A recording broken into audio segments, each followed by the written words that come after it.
You can train perfectly for years and still not grow. Not because your workout is wrong, but because your nutrition doesn't match your physiology. Muscle growth is not just about lifting weights, it is about whether your body has the energy, building blocks, and hormonal environment required to rebuild stronger.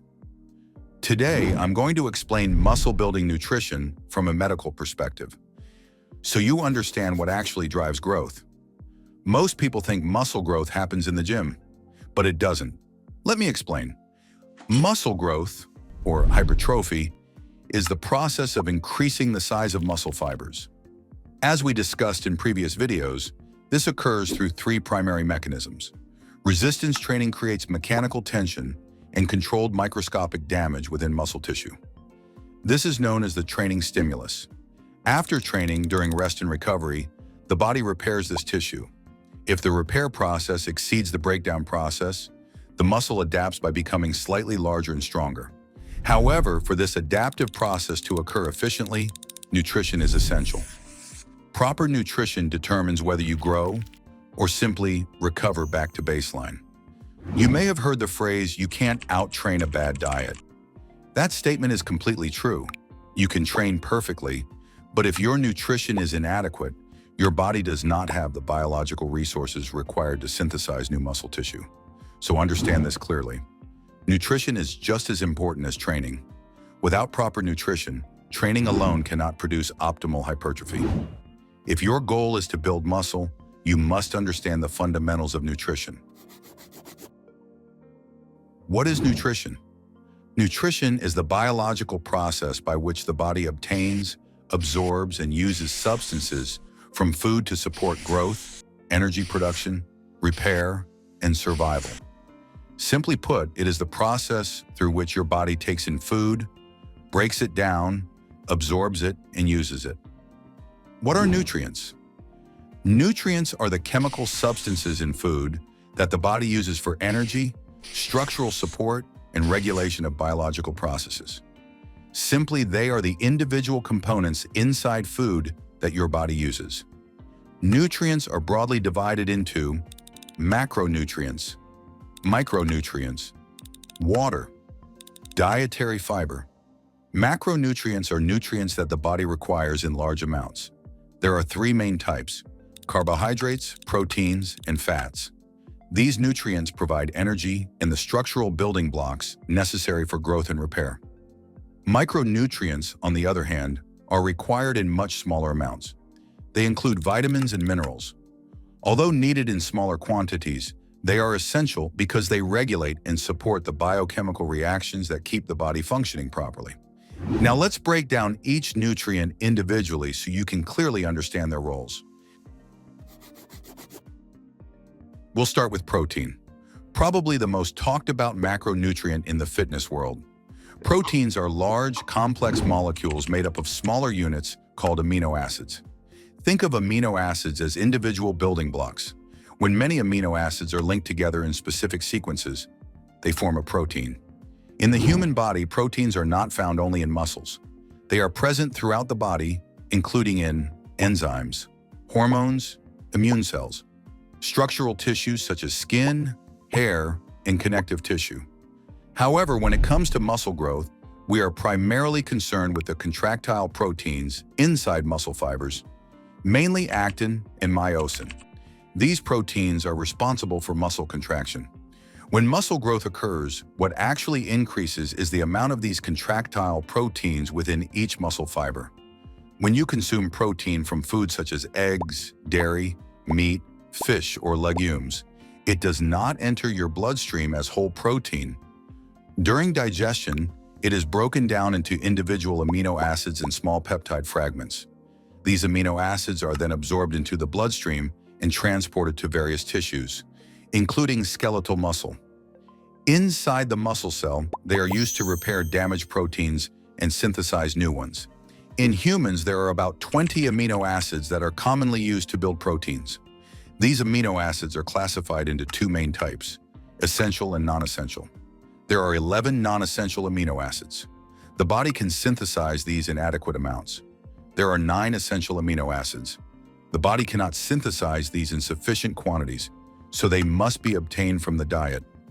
For optimal muscle growth, these essential amino acids must be present in adequate total amounts, the proper ratio. This is what we mean by a high-quality protein source, one that provides all essential amino acids in sufficient amounts in appropriate proportions. Now let's understand why protein matters for muscle gain. 1. Protein is the biggest fraction of dry muscle tissue. Structurally, protein makes up the largest portion of muscle dry mass. Apart from water, muscle tissue is primarily composed of protein. Therefore, building new muscle tissue requires an adequate supply of protein. 2. Inadequate protein intake can significantly limit muscle growth. Even if you consume enough total calories, muscle growth will not be optimal if protein intake is insufficient. Why is that? Protein is not used only for muscle growth. The body relies on amino acids for many essential functions, including enzyme production, hormone synthesis, immune function, maintenance of organs and tissues such as the heart, intestines, blood vessels, and more. Because these functions are critical for survival, the body prioritizes them. Only when overall protein needs are met can additional amino acids be efficiently directed toward muscle protein synthesis. This is why inadequate protein intake can significantly limit muscle growth, even if training and calorie intake are appropriate. 3. Protein is essential for muscle recovery.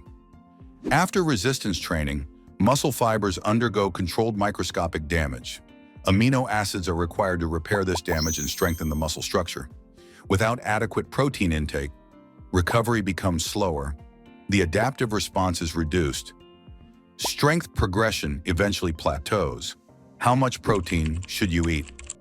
For most resistance-trained individuals, research consistently shows that approximately 0.7 to 1.0 grams of protein per pound of body weight, or 1.6 to 2.2 grams per kilogram of body weight per day, is sufficient to support optimal muscle growth. What happens if you consume more than this?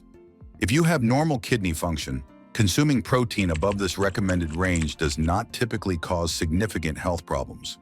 However, it also does not increase muscle growth beyond this upper limit. Beyond a certain point, additional protein does not further increase muscle protein synthesis. Potential downsides of excessive protein intake. Higher cost. Consuming excessive protein can increase food expenses unnecessarily. Dietary imbalance. If a large portion of your daily calories comes from protein, there may not be enough room for adequate carbohydrates and fats within your total calorie intake.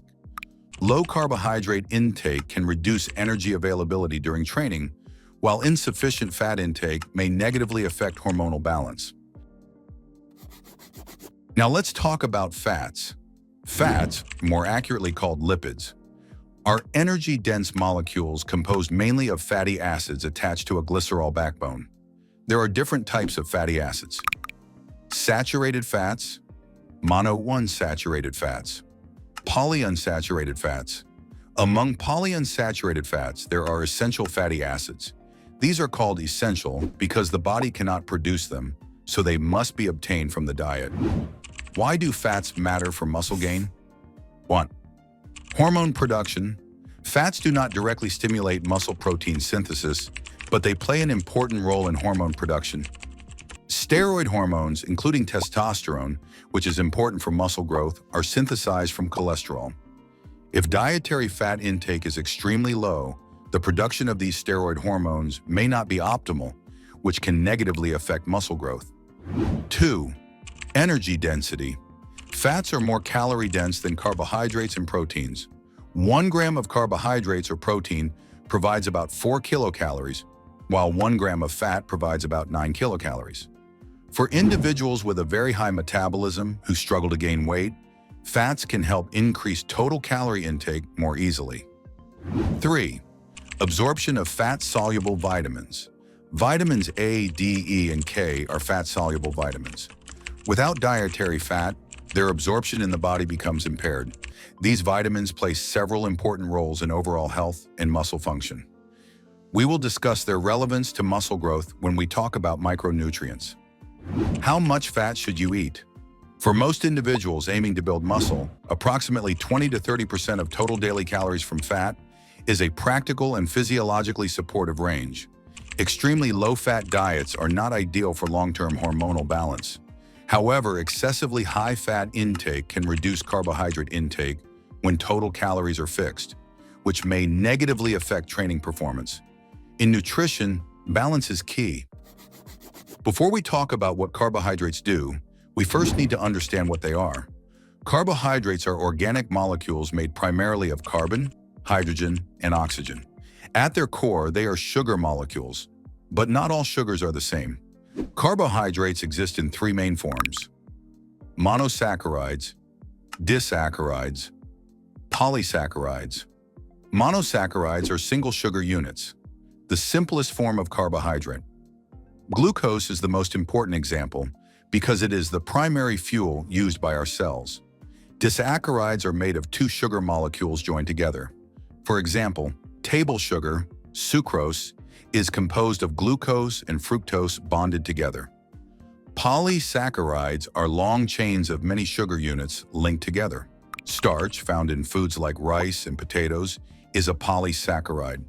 Glycogen, the storage form of carbohydrate in your body, is also a polysaccharide. So whether you eat rice, fruit, or bread, the body ultimately breaks most digestible carbohydrates down into one main molecule: glucose. Now let's follow what happens when you eat carbohydrates.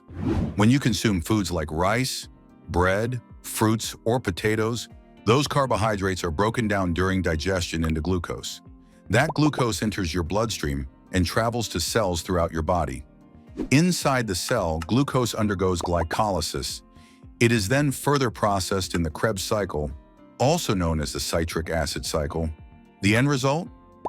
ATP production. ATP, adenosine triphosphate, is the energy currency of life. It provides the energy required for movement, repair, and survival. Without ATP, cells stop functioning. But here's something important. If eating were the only way to maintain blood glucose levels, you would need to eat constantly. Instead, your body has a storage system. Excess glucose is stored as glycogen, primarily in the liver and skeletal muscles. The liver acts as a regulator. When blood glucose begins to drop, liver glycogen is broken down to maintain stable blood sugar levels. Muscle glycogen, however, functions differently. It is stored locally within the muscle and used locally during muscle contraction.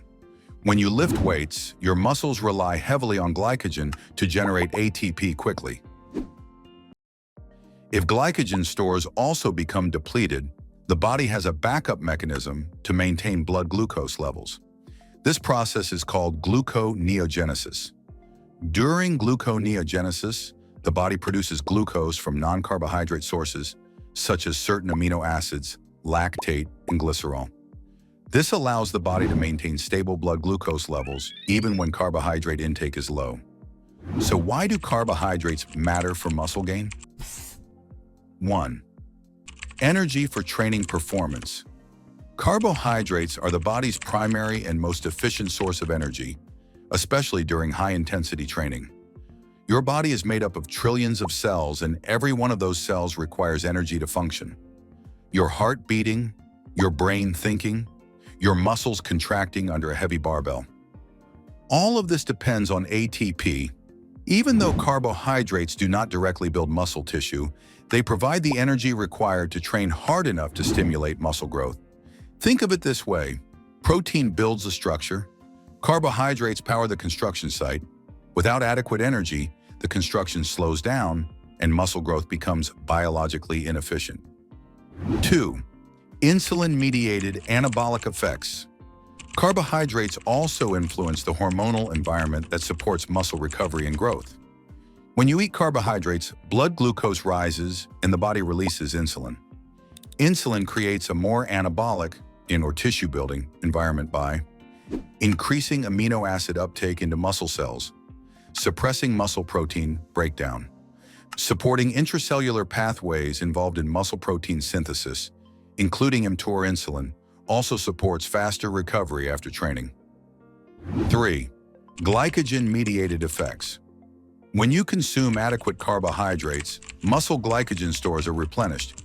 This has several important consequences. Glycogen availability helps maintain training intensity and volume, both of which are critical drivers of hypertrophy.